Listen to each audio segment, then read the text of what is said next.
Habang naghihintay ako ng booking, napansin ko ang isang ali na matyagang naghihintay ng kanyang masasakyan.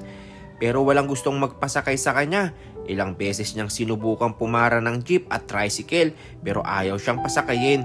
Hindi ko alam kung ano ang dahilan kung bakit. Yung ba ay dahil sa kanyang kapansanan o dahil wala siyang sapat na perang pamasahe. Kaya nagmagandang loob na akong lapitan siya at alukin siya ng libreng sakay. Ito ang una kong biyahe ngayong taon ng 2025 at matumal ang booking sa pangalawang araw ng taon at agad na rin akong umikot upang lapitan ng isang ali na matyagang naghihintay ng kanyang masasakyan. Atis na kayo. Libre lang, libre. Ayan. At nagulat talaga siya nang alukin ko siyang sumakay pero ayaw niya.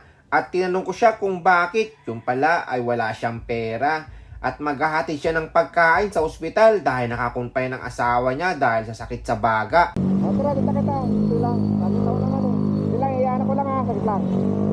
At pumayag din agad siya dahil kailangan niyang ihatid ang pagkain sa asawa niya upang makainom na rin ng gamot. Ang hirap talaga sa isang sitwasyon, sa isang pamilya na